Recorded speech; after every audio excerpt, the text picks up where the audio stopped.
Me. Yes. Who are you? What are you doing here? Me? I'm the Doctor. I'm Steven Moffat. I'm the lead writer and executive producer of Doctor Who, and where we are is in the most exciting place in the world, just outside the actual, real, not kidding you, TARDIS. Okay, so we're walking up a kind of scaffolding platform. Yes, tragically, the real TARDIS isn't bigger on the inside. In fact, it's the same size on the outside. Now watch, there are many steps. Time Lord health and safety at work is very poor.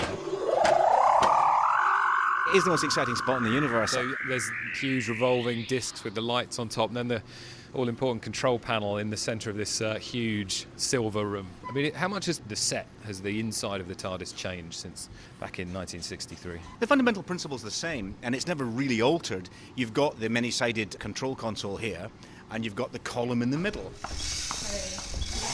So we're outside a set here. There's a big sliding door. Thank you. Nice and quiet, please. Turning. And action. The equipment here is phenomenal.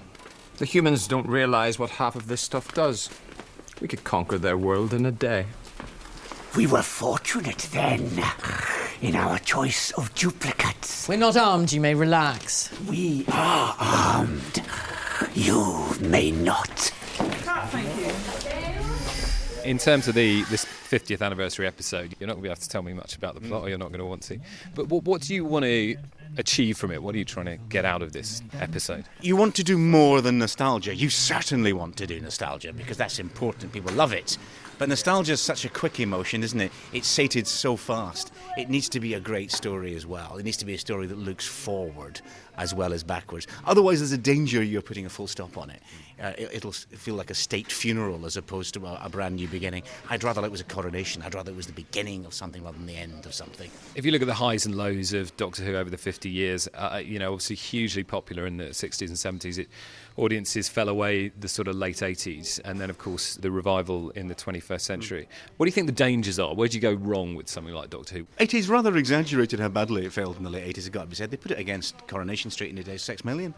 Well, I'll tell you what happened to Doctor Who in the 80s was, when it got old. It wasn't an entirely stupid decision, just mostly, to rest it for a while. To rest it as long as they did was insane. What are the pitfalls? Ever letting it feel like anything less than a special occasion when Doctor Who is on. It should be aggressive, in-your-face television that is delighting you and sometimes irritating you. It should always feel new and punky. I'm looking for the Doctor. Well, you've certainly come to the right place. When you look back over the very long span of Doctor Who, the science and the cultural roots went quite deep, didn't they? This was Einsteinian physics and lots of history. The Daleks were loosely based on Nazis and all the rest of it. I mean, there's so much kind of going on in there.